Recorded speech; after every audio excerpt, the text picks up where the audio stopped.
There was a time when almost every pocket contained the same name. Not Apple. Not Samsung. It was Nokia. If you grew up in the late 1990s or early 2000s, you probably remember it. The nearly indestructible phones. The iconic ringtone. The battery that seemed to last forever. For millions of people, Nokia wasn't just a phone company. It was the mobile phone industry. At its peak, Nokia controlled nearly half of the global mobile phone market. Its profits were enormous. Its engineers were among the best in the world. Its brand was trusted almost everywhere. And then, within just a few years, everything changed. A company that once dominated the industry found itself struggling to survive. It wasn't because people stopped buying phones. In fact, more people were buying phones than ever before. The market was booming. Yet somehow, the world's biggest phone maker lost its crown. How does a company go from unstoppable to irrelevant? Was it bad luck, poor leadership, or one decision that changed history forever? Welcome to Empires. Today, we uncover the extraordinary rise and dramatic fall of Nokia. Here is something surprising. Nokia didn't begin as a technology company. In fact, when it was founded in 1865, mobile phones didn't even exist. The company started as a paper mill in Finland. Over the decades, it expanded into products like rubber goods, cables, and electronics. This ability to reinvent itself became one of Nokia's greatest strengths. It wasn't afraid to change industries. By the late 20th century, the company made a bold decision. Instead of trying to do everything, it would focus on telecommunications. That decision transformed Nokia's future. Sometimes, the biggest breakthroughs come from knowing what to stop doing, not just what to start. The 1990s were the perfect time. Mobile phones were becoming smaller, cheaper, more practical. People around the world wanted to stay connected. And Nokia was ready. The company released phones that were reliable, easy to use, and incredibly durable. Models like the Nokia 3310 became cultural icons. People joked that you could drop them, throw them, or accidentally step on them, and they would still work. While exaggerated, those stories reflected something important. Customers trusted Nokia. That trust translated into extraordinary growth. By the early 2000s, Nokia had become the world's largest mobile phone manufacturer. At one point, it sold hundreds of millions of phones every year. Its market share was unmatched. Its supply chain was world-class. Its profits seemed unstoppable. From the outside, Nokia looked invincible. Investors loved it. Customers loved it. Competitors struggled to keep up. But hidden beneath the success, small cracks were beginning to appear. And like many dominant companies, Nokia didn't fully realize how quickly the industry was about to change. Success is a wonderful thing.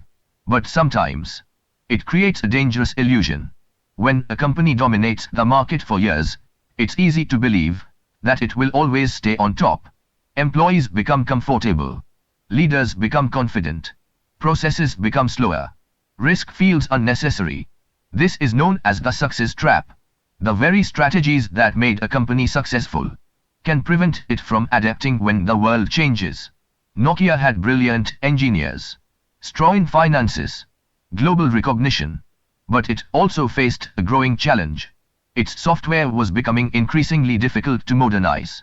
Internally, different teams often struggled to align around a single long-term vision. Meanwhile, new competitors were approaching the market with completely different ideas. And one of those competitors was about to change the industry forever. January 2007, a stage in California. Thousands of journalists watching. Millions more waiting for the news. A man wearing a black turtleneck walked onto the stage. His name was Steve Jobs.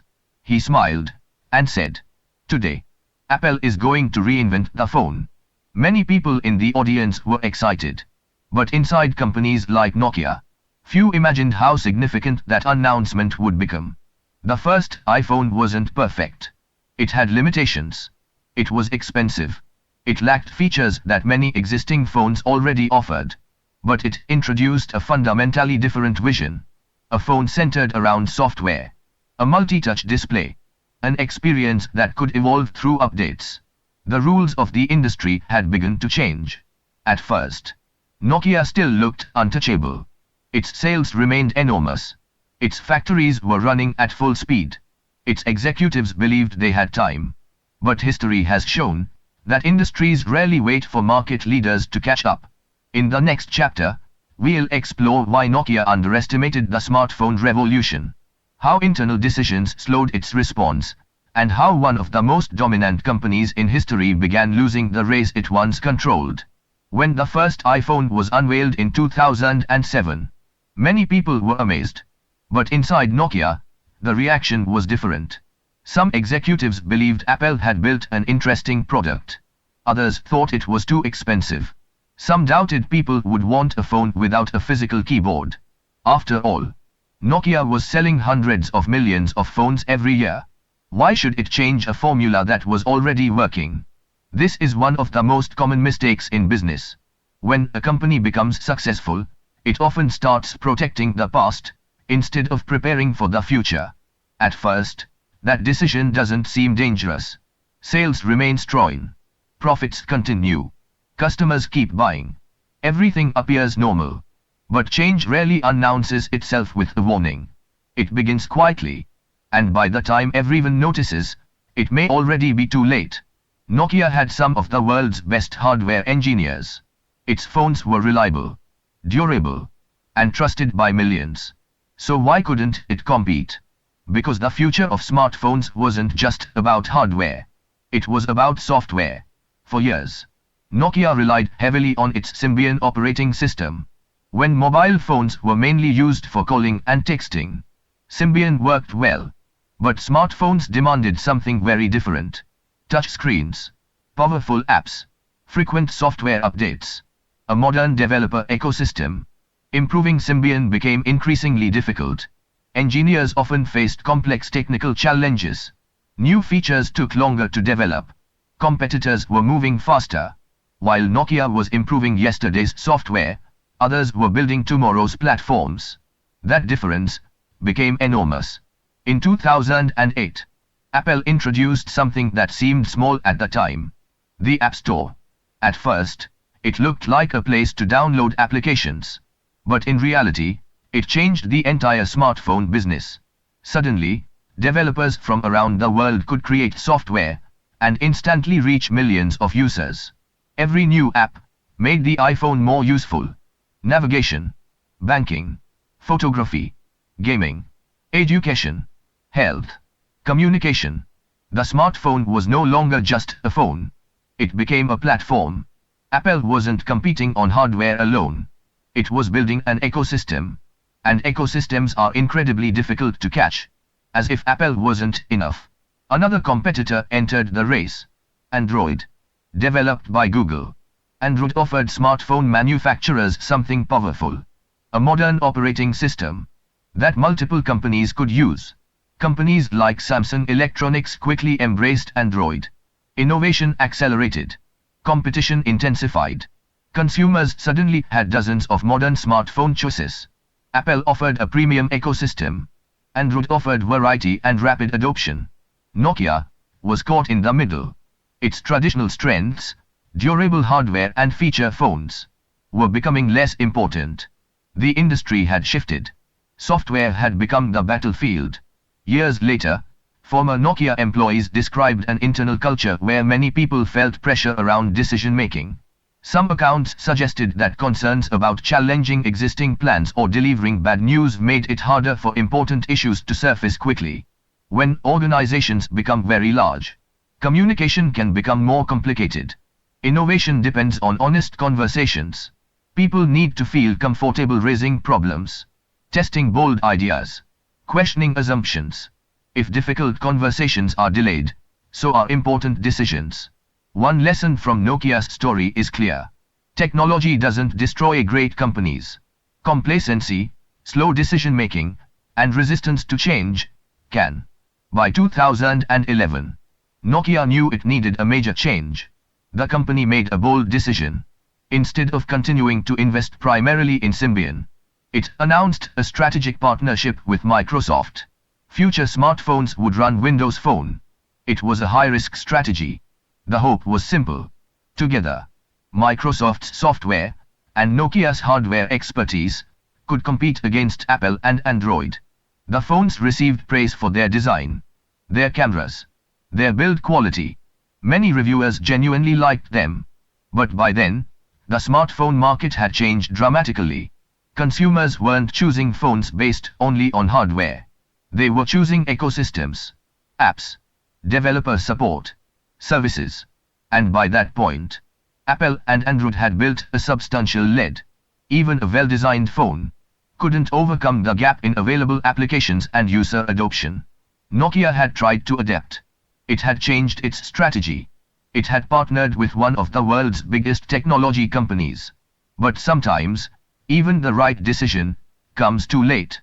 In the final chapter, we'll explore Nokia's mobile phone business being sold, the lessons every entrepreneur can learn from its rise and fall, and why this story remains one of the most important business case studies in modern history. By 2013, the reality had become impossible to ignore. For years, Nokia had dominated the mobile phone industry. Now, it was struggling to compete in the smartphone market. Sales continued to decline. Market share shrank. Investors grew increasingly concerned.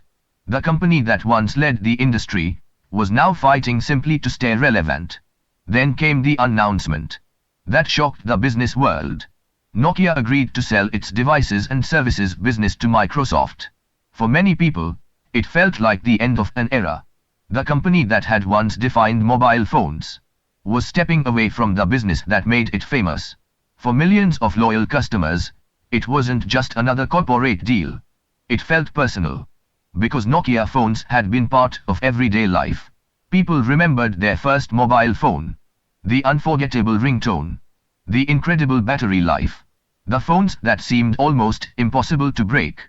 An entire generation had grown up with Nokia. And now, that chapter was ending. Here is something many people misunderstand. Did Nokia disappear? No. Not at all. The mobile phone business changed dramatically. But Nokia, the company, continued. After selling its handset division, it focused on areas where it already had deep expertise.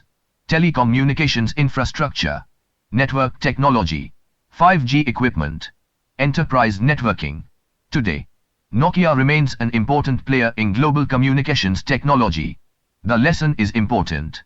A company can lose one battle without disappearing completely. Businesses evolve. Markets change. Sometimes survival depends on reinventing yourself. Instead of trying to recreate the past, Nokia's journey offers lessons that apply far beyond the technology industry. Whether you are building a startup, leading a business, or simply planning your career, these lessons matter. Lesson 1: Success can create blind spots.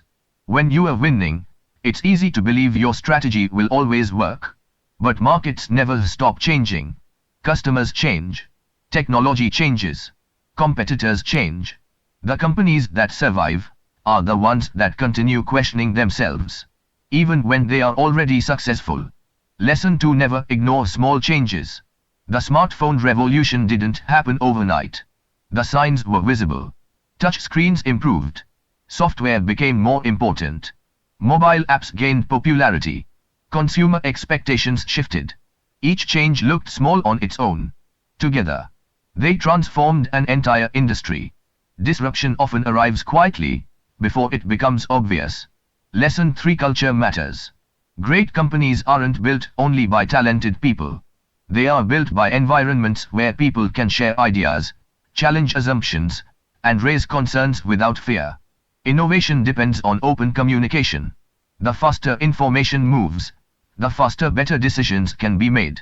Lesson 4: Build ecosystems, not just products. Apple wasn't only selling phones. It was building an ecosystem. Google wasn't only building Android. It was creating a platform used by many manufacturers. Customers increasingly valued the entire experience, not just the device itself. Sometimes, The product is only the beginning. The surrounding ecosystem creates long-term loyalty. Lesson 5: Reinvention is a survival skill.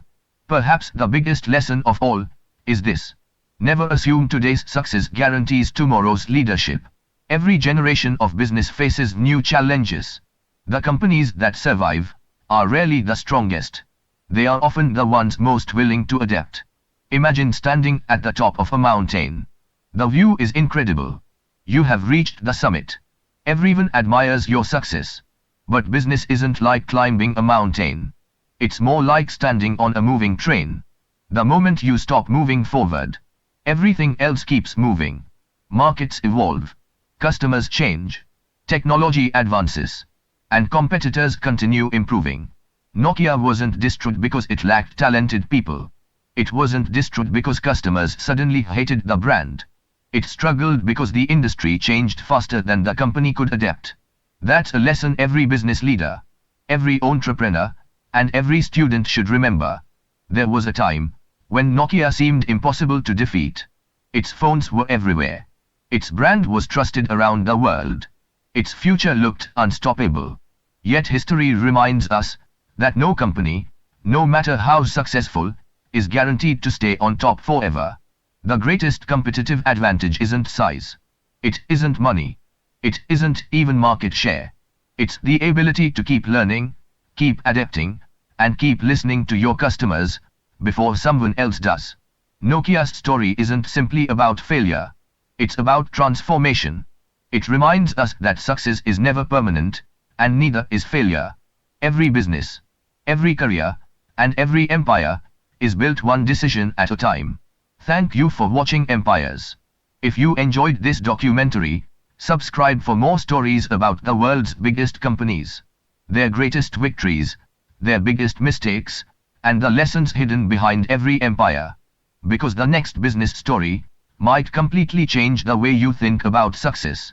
Until next time, stay curious, keep learning, and remember, every empire stands only as long as it's willing to evolve.